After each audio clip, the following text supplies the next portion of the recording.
Hey everyone, think for a moment about your own life. Do you remember the last time you saw a movie, a show, or visited a place that just transported you? A moment that made you feel like anything was possible? Maybe it was the first time you saw the colors of a sunrise, or the magic of seeing your favorite characters come to life. That feeling, that sense of wonder, that pure, unadulterated joy, is a powerful human experience. But what if I told you that one man, a kid from Marceline, Missouri, didn't just chase that feeling for himself, but dedicated his entire life to building a world where billions of people could experience it too? He wasn't just a businessman, or a cartoonist, or an animator. He was an architect of dreams. He saw a world full of limitations and decided to ignore them. He built an empire on imagination, fueled by a belief that stories could be more than just drawings, and that a theme park could be more than just a place with rides. His name was Walt Disney, and his journey is one of the most inspiring, and at times heartbreaking stories of a man who refused to give up on a vision that seemed impossible to everyone but him. This is a story about a man who would lose everything, only to rebuild it on a foundation of faith and ingenuity. A man who, in the face of failure and ridicule, would look to the horizon and see not a barrier, but an invitation. Get ready to dive deep, because this isn't just about cartoons and theme parks. This is the story of how one unwavering vision changed the world forever. The Foundations of a Dreamer, 1901 to 1923. To understand the architect, we must first understand the foundation of the house he built. Walter Elias Disney was born in 1901, but the real story begins in the sleepy town of Marceline, Missouri. This wasn't just a place he grew up, it was where his imagination was born. The sights and sounds of the farm, the main street, and the community all became the subconscious blueprint for the fantastical worlds he would later create. But life wasn't a fairy tale. His family moved to Kansas City, and Walt's childhood was marked by long hours delivering newspapers and a father who struggled financially. Walt found his escape in art.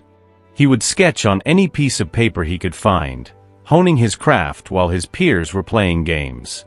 This wasn't just a hobby, it was a compulsion. He briefly served as an ambulance driver in France during World War I, but his artistic ambitions never faded. When he returned, he started a small animation studio in Kansas City, the Laugh-O-Gram Studio. It was a noble effort, but a disaster. He produced beautiful, innovative short films, but the business side was a complete failure. The studio went bankrupt, and at just 22 years old, Walt was penniless and heartbroken. He faced a choice: give up and get a stable job, or double down on his seemingly impossible dream. He chose the latter, boarding a train for Hollywood with nothing but a portfolio and the clothes on his back. He had no job, no connections, and no guarantee of success. But he had a vision, a feeling that something bigger was waiting for him. The Birth of an Icon and the Cost of Success, 1923 to 1937.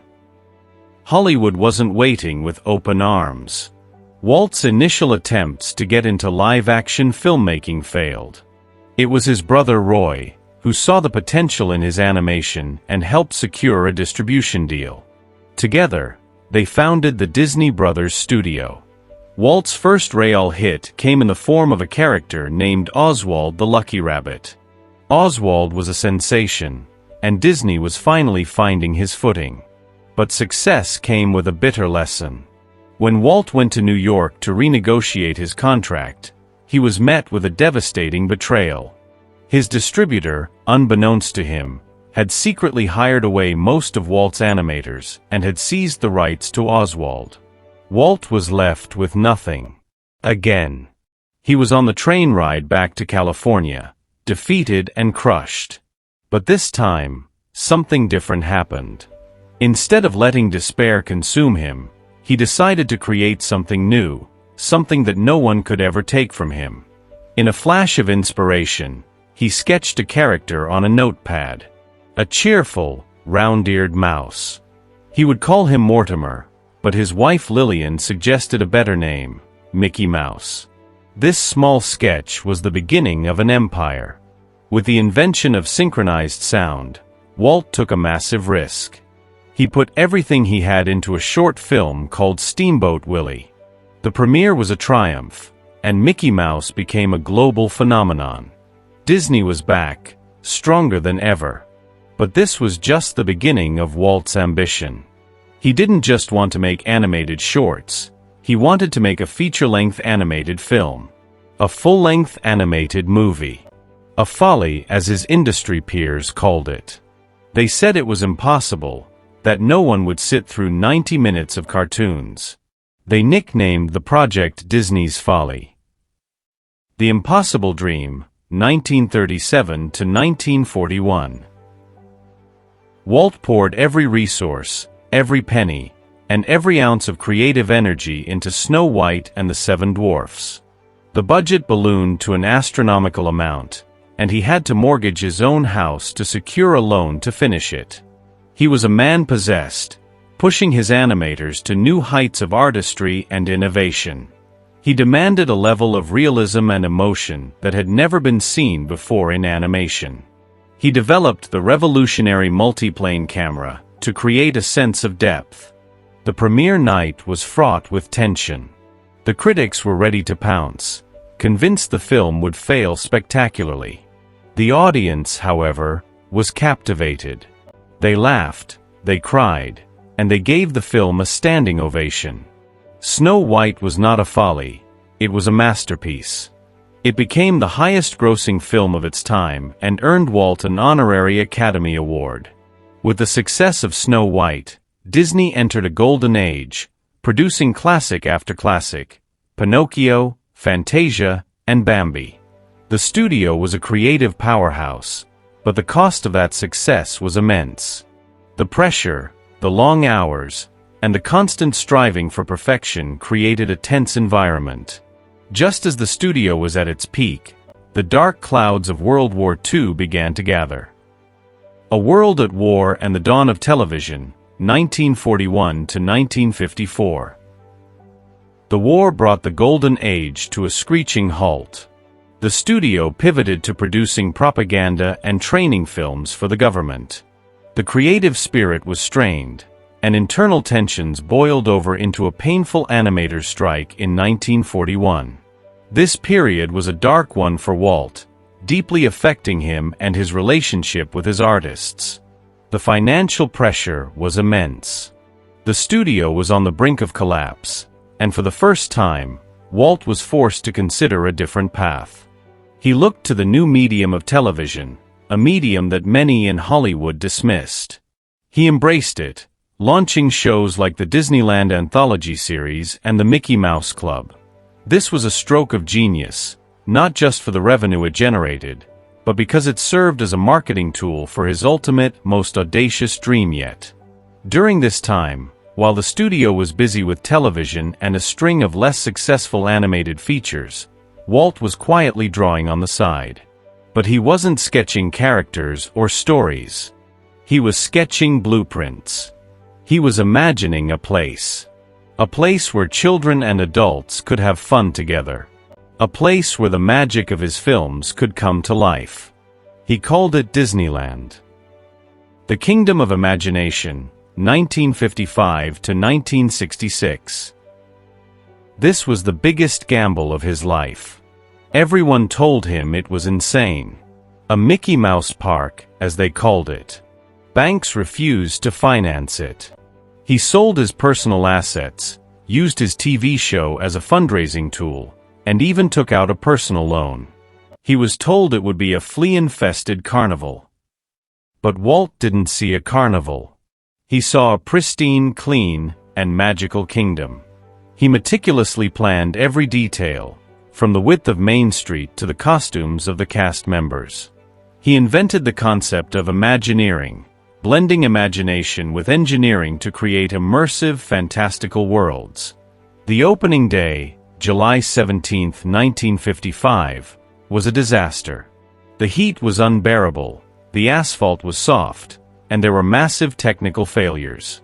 The press called it Black Sunday. But Walt, ever the visionary, was not deterred. He knew the potential was there.